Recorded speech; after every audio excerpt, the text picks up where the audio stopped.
quand on m'a proposé de venir faire une présentation ici, de venir vous parler, j'ai tout d'abord refusé, en me disant qu'en tant que jeune, je n'étais pas tellement légitime à diffuser un message. C'est vrai, mieux vaut laisser sa place à un professionnel et qui aura vraiment vécu des choses très intéressantes et qui aura le recul nécessaire pour parler de ses expériences. Et puis je me suis dit que justement, le manque de recul, ça peut être une force. L'entrée dans la vie active des jeunes, l'ambition chez les jeunes, l'échec et la persévérance chez les jeunes sont des thèmes qui touchent mon entourage au jour le jour et moi-même par la même occasion. Car je sais, ça se voit pas, mais je suis jeune. Est-ce que vous m'avez vu rentrer et vous vous êtes dit « Waouh, encore un vieux ?» Et non, je rigole. Mais ici, au Canada en tout cas, vous avez un jeune qui est fantastique.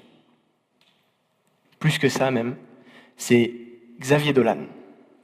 Alors je pense que vous le connaissez tous, pour sa filmographie entre autres, et c'est quelqu'un qui m'a énormément aidé et inspiré, sans même qu'il le sache, premièrement forcément pour sa filmographie, mais aussi pour une petite phrase qu'il a prononcée lorsqu'il a reçu son prix, le prix du jury du Festival de Cannes 2014. « Je pense que tout est possible à qui rêve, ose, travaille et n'abandonne jamais. » C'est tout con, mais cette petite phrase, aussi simple soit-elle, m'a bourré d'optimisme, a rechargé mon cerveau, parce que Xavier Dolan prouve au jour le jour qu'on peut se bouger le cul pour de bonnes raisons avant même de pouvoir regarder du porno légalement, qui prouve que de filmer et la réalisation n'est pas qu'une histoire de vieux barbus, et pour ma part, c'est jouissif parce que je n'ai pas de barbe, qui prouve aussi que l'âge n'est pas garant de génie, et je peux vous dire que ça fait du bien.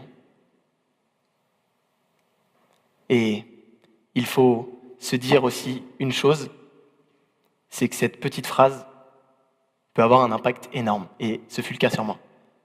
Je pense que tout est possible à qui rêve, ose, travaille et n'abandonne jamais. Je pense que tout est possible à qui rêve, ose, travaille et n'abandonne jamais. Je pense que tout est possible à qui rêve, ose, travaille et n'abandonne jamais. Mais putain, c'est génial, je pense que tout est possible, hein, à qui rêve, ose, travaille et n'abandonne jamais. C'est-à-dire que si on travaille, on ose, on rêve, et tout est possible. C'est bien, non? Moi, ça m'a boosté, hein. Ça m'a chauffé. Tout d'abord, rêver. C'est la genèse. Tout est possible lorsque l'on rêve. Le rêve pousse l'ambition à se créer, et pour que cette ambition se durcisse, se consolide, il faut croire en ses rêves. Alors ça crée une sorte de cercle, oui, c'est comme ça que je représente le cercle, c'est un peu ridicule. Si je le fais très longtemps, ça devient très ridicule. Ça crée une sorte de cercle qui peut paraître facile à faire, à réaliser, mais je pense que c'est pas si facile que ça, justement. Antoine de Saint-Exupéry disait « Fais de ta vie un rêve et d'un rêve une réalité ». Alors, posons les choses tout de suite, il y a les rêves qu'on fait lorsque l'on dort, celui où j'embrasse Julia Roberts, et le rêve que l'on fait éveillé, la projection. Vous savez, c'est ce qu'on fait quand on est paumé, qu'on a les yeux dans le vide, qu'on a un petit sourire en coin comme des cons, parce qu'on s'imagine un avenir radieux. Eh bien, c'est de ce rêve dont je parle. Et pour que ce rêve devienne ambition, c'est à l'individu lui-même de se dire que oui, c'est possible que ce ne soit pas qu'un rêve pour toute ma vie. Et c'est aussi, deuxièmement, à l'entourage de cet individu de le conditionner, de le motiver, de lui dire « Mais ouais mon gars, va falloir taffer, mais tu peux y arriver ». Et du coup, comme je vous disais, pour passer du rêve à l'ambition, j'ai l'impression qu'il faut une petite étincelle. Et cette petite étincelle, je pense que la confiance en soi l'aide à se créer. Et vous le savez mieux que moi, la confiance en soi, ça tient parfois à rien du tout. Je me souviens, au collège, d'un professeur qui s'appelait Monsieur Lacombe, un mec plutôt stock, 2,5 m, avec une petite barbe.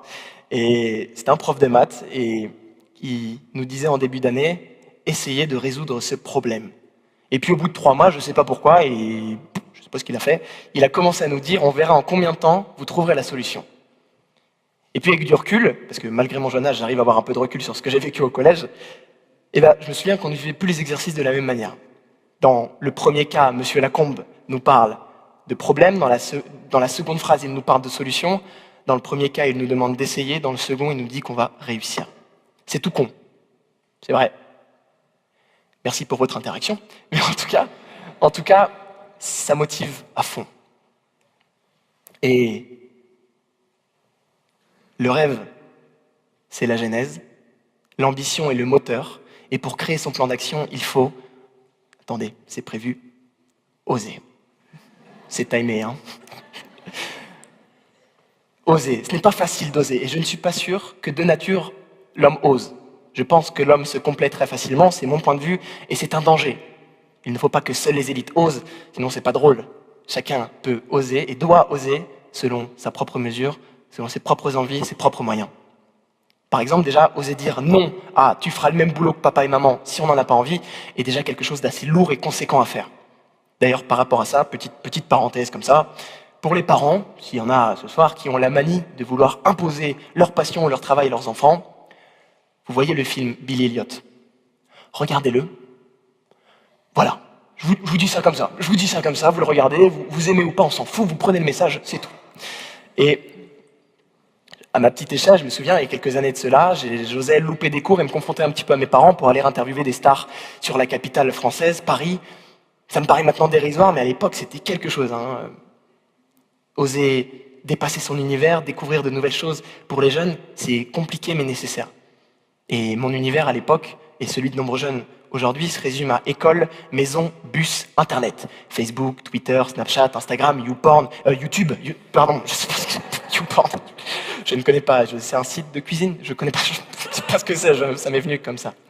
Oser découvrir, oser expérimenter, oser se faire confiance, oser aller dans le chemin qu'on veut se créer, c'est se différencier des autres. Oser, c'est un petit peu se mettre en danger, je pense. Oser, c'est perdre ses repères. Tandis que ne rien faire, c'est être sûr de ce que l'on fera demain. Et pour oser, il y a un bel avantage, c'est le courage. Comme disait Claude Nougaro, un fameux jazzman français, j'ai du cœur, mais pas d'estomac. Et je pense que l'estomac, il en faut un petit peu pour oser. Prenons l'analogie de Tony, ce pote au collège qu'on a tous eu, je pense que tu l'as eu. Tony, c'était le mec un peu stylé, un peu plus grand que les autres, qui écoutait du rock à la récré, qui avait une petite crête et une chaîne en or. Bon, on le détestait tous. Pourquoi? Parce qu'il sortait avec toutes les filles, alors que nous, on passait nos soirées sur YouTube. Alors, de quoi on avait peur? De l'inconnu, la fille. On avait peur de faire un pas vers elle, de se prendre un vent, d'être la risée du bahut. Bon, le temps a passé, je ne suis plus au collège depuis bien longtemps, environ 2 semaines, et il me paraît maintenant, s'il vous plaît, et il me paraît maintenant évident que Tony avait raison. Il fallait surpasser et sauter cette barrière qui n'était que psychologique et oser dire salut Mélanie. Oui, j'avais des bagues à l'époque, ok? Ça va. Salut Mélanie, c'est Panayotis. Ah non, non, je ne suis pas nouveau. On est à côté ensemble en classe depuis 2 ans quand même, donc c'est pas grave. Je voulais te dire, tu ressembles vachement à Julia Roberts. Oui, c'était ma technique de drague, ok? Je pensais que dire à une fille tu ressembles à Julia Roberts, c'était se la mettre dans la poche. Mais non, c'est pas grave. En tout cas, la drague, c'est quelque chose qu'il faut travailler. Et vous avez vu, les transitions sont pas mal. Hein. J'ai travaillé là-dessus. Hein. Travailler. Ce qui est le plus important, ce qui va être déterminant, ce n'est pas de travailler, tout le monde le fait. C'est de savoir pourquoi on travaille, pourquoi on fait tout ça. Quel est le sens derrière tout ça? Trouver un but à tous ces efforts est une des priorités, je pense. Alors, je ne parle pas du travail le week-end, on travaille un petit peu le week-end pour se faire un peu de thune, le travail au sens concret. Non. Je vous parle du travail qui a un sens profond. Celui qui va vous apporter expérience, confiance en soi. C'est celui qui va peut-être pas avoir un impact concret et direct sur votre compte en banque, mais qui va vous apporter quelque chose de bien plus important. De mes 12 à mes 15 ans, donc il n'y a pas longtemps, j'ai réalisé une vingtaine d'interviews, et au début, c'était très contraignant. Je ne sortais pas le week-end avec mes amis parce que j'avais du montage à faire, je me couchais tard parce que j'avais du montage à faire, je n'avais pas de petite copine parce que j'étais nul en drague, je vous l'ai dit un peu plus tôt. Mais d'un autre côté, ça m'a apporté bon nombre de compétences, qu'elles soient techniques, utiliser une caméra, monter, mixer, étalonner, qu'elles soient sociales, avec le développement de mon tact avec les gens, de ma confiance en moi, l'enrichissement de mon carnet d'adresses. Je me suis fait bon nombre d'amis avec qui j'ai toujours la chance de travailler en ce moment. Ça m'a aussi, ma phrase n'a pas de sens, ça m'a aussi appris à gérer mon stress, c'est mieux à apprendre à gérer de fortes responsabilités, à acquérir le sens des priorités. Par exemple, quand mon premier cachet de comédien est tombé, parce que oui, je suis comédien des fois, quand mon premier cachet de comédien est tombé, sans hésiter tout de suite, je me suis acheté un Mac pour aller sur YouTube le soir, et aussi une suite de logiciels de montage pour me perfectionner dans le montage. Et c'est à partir de ce moment précis que j'ai commencé à orienter tous mes choix, même les plus anodins, en fonction de ma passion et de mon travail. C'était pas contraignant, c'était un plaisir.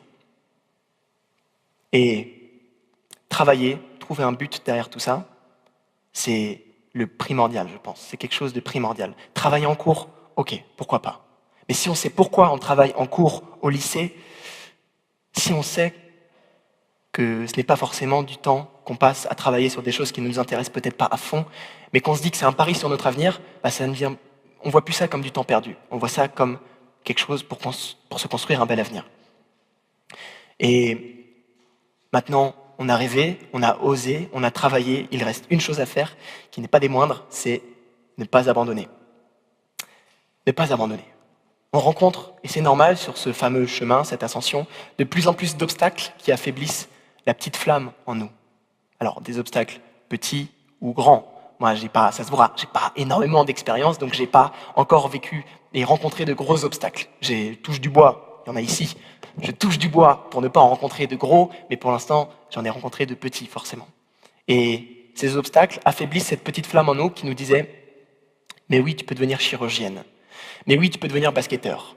Mais oui, tu peux devenir médecin. Mais oui, tu peux devenir kiné. Mais oui, tu peux devenir figurant dans tous les films de Julia Roberts pour espérer de la pécho à la fin des tournages. » Pardon, ça c'était pour moi, mais c'était, voilà, c'est ma passion. Julia Roberts, elle est magnifique. Bon. Ouais. Le risque est que cette petite flamme s'éteigne et que l'on oublie ce qu'on s'était dit à la base quand on avait rêvé de devenir chirurgienne et qu'on s'était dit c'est bien d'être chirurgienne, qu'on avait travaillé pour devenir chirurgienne, qu'on avait avant osé se dire c'est possible. Et c'est pas parce qu'on a tué 2-3 patients qu'il faut arrêter. Bon, c'est peut-être pas le bon exemple, ok. C'est pas le bon exemple, je m'excuse. Mais, quoique si, ça va, j'aime bien cet exemple. Mais en tout cas, pour ne pas abandonner, pour entretenir cette flamme de la motivation, de l'ambition, je peux vous proposer une petite chose qui m'a énormément aidé, qui m'a boosté, c'est de rencontrer ces idoles ou les personnes qui sont influentes dans notre univers, dans l'univers dans lequel on veut rentrer. Pour ma part, ce fut ce fameux jeune réalisateur, Xavier Dolan, que j'ai eu la chance de rencontrer 1 heure après son fameux discours. Vous savez, je pense que tout est possible. À qui rêve, ose. Je viens de cracher un truc énorme. À qui rêve, ose, travaille. C'est pas grave. Et n'abandonne jamais. Faudra peut-être nettoyer pour le celui d'après. C'est pas grave. Et j'ai eu la chance, merde. Et j'ai eu la chance de le rencontrer 1 heure après ce fameux discours. Et donc je l'ai vu dans un couloir parce que j'avais réussi à me faire inviter au Festival de Cannes en envoyant 2-3 mails, une centaine environ, au comité d'accréditation pour qu'ils m'invitent. Et je pense qu'ils en avaient marre de recevoir un mail toutes les 30 minutes. Donc ils ont dit allez, le petit, on l'invite. Et donc j'ai eu la chance de le croiser dans ce fameux couloir 1 heure après son discours. J'ai voulu faire le mec, un peu confiant. Je suis allé le voir, j'ai dit bonjour, Panayotis. Alors qu'en vrai, ça fait putain, c'est Xavier Dolan.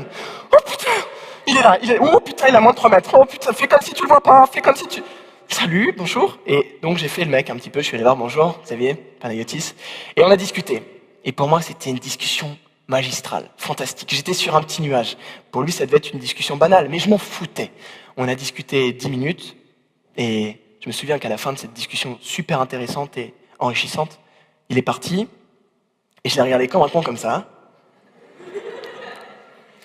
Et je venais d'oublier tout ce que j'avais vécu, les petits obstacles que j'avais rencontrés avant, c'est-à-dire des castings loupés, des vues qui ne décollaient pas sur mes vidéos, des vidéos qui ne sortaient même pas, des problèmes à l'école parce que je devais louper les cours pour faire des petites vidéos, etc. Tout ça, c'était oublié, c'était parti, et j'avais qu'une petite chose en tête, c'était « c'est vrai, c'est pour ça que j'ai envie de faire ce putain de métier. C'est pour ça que j'ai envie de faire ce putain de métier. » Et du coup, j'avais un grand sourire et j'étais prêt à repartir pour 3 ans encore dans ce fameux chemin pour essayer d'arriver à mon but. Et comme je suis quand même un peu pro, je l'ai rattrapé. Et vu que mon but, c'est qu'on devienne confrère aux collègues, je lui ai laissé ma carte de visite. Pas du tout, j'ai fait un selfie. Voilà. Bon, chacun son truc, hein, les jeunes, c'est le selfie. En tout cas, il y a une deuxième petite chose dont j'aimerais vous parler. Bonjour. C'est... Ah, tu croyais pas qu'il allait y avoir d'interaction, hein? Eh ben non. Eh ben, il n'y a pas de mur ici, ok? Si je veux te parler, je le fais. La pression. Et il y a une deuxième petite chose aussi dont je peux vous parler, c'est d'approfondir sa connaissance du domaine dans lequel on veut évoluer. Pour ma part, à la base, je voulais être comédien, mais j'ai testé de faire de la réalisation, de l'écriture de sketch, de la mise en scène, etc. Et qu'est-ce qui nous donne plus envie de manger un gâteau que de faire des allers-retours devant la vitrine? Il y a un dernier petit point. Oui, il y a beaucoup de points dans cette partie. Je me suis un peu lâché sur cette partie. J'ai dit, allez, on va faire plein de points. Le dernier petit point, qui m'a énormément aidé aussi, c'est de relativiser la notion d'échec et de réussite. À l'époque, et je côtoie beaucoup de jeunes qui pensent comme ça, je me disais qu'il y avait deux voies. La voie de la réussite et la voie de l'échec. C'est faux. Je pense qu'il n'y a qu'une seule voie qui mène, si l'on persévère, à la réussite avec un grand R. C'est-à-dire que cette unique voie comporte des petits échecs, des petites réussites, des petits échecs, des petites réussites, des petits échecs, des petites réussites. Et il ne faut pas s'arrêter au premier échec en se disant « je suis tombé dans la voie de l'échec ». Non, c'est faux. Il faut poursuivre, il faut continuer. Et sur cette fameuse voie, pour reprendre cette métaphore quasi spirituelle, on rencontre bon nombre de personnes qui nous aident à continuer, qui nous tiennent la main, et qui nous donnent ou redonnent cette petite étincelle, et qui la voient dans nos yeux. Et c'est vrai qu'une réussite, ça se ressent aussi dans le regard des autres. Se former une clique, une team, travailler avec des gens en adéquation parfaite, c'est quelque chose que j'ai eu la chance de vivre. Et je peux vous dire que quand vous traînez avec des cerveaux qui ont la même ambition que vous et qui voient cette fameuse voie de la même manière que vous, eh bien ça vaut peut-être 10 cerveaux qui regardent dans tous les sens. Pour terminer, j'aimerais vous partager le conseil, le meilleur conseil que j'ai reçu de ma vie, je pense, même elle est courte encore, je ne suis pas si vieux que ça, mais je vais quand même dire de ma vie pour faire le mec stylé, le meilleur conseil que j'ai reçu de ma vie, c'est pas le conseil le plus académique que j'ai pu recevoir, mais c'est le conseil qui m'a le plus marqué. Quand j'avais 11-12 ans, j'ai interviewé Orelsan, qui est un des rappeurs les plus connus en France, et j'étais super content, l'interview s'était bien passée, j'avais juste oublié d'allumer le micro, donc du coup la moitié de la... ça va, hein ça va, hein. Et donc du coup la moitié de l'interview était partie à la poubelle. On avait réussi à récupérer du son avec des iPhones, c'était un peu la merde. Et je me souviens que j'avais terminé le montage, je l'avais montré à mon père, et il m'avait regardé, il m'avait dit « Tu t'es foiré là, hein. Bon, respire un bon coup, travaille un bon coup, la prochaine fois tu feras mieux. » Merci d'avoir écouté un jeune. Merci beaucoup.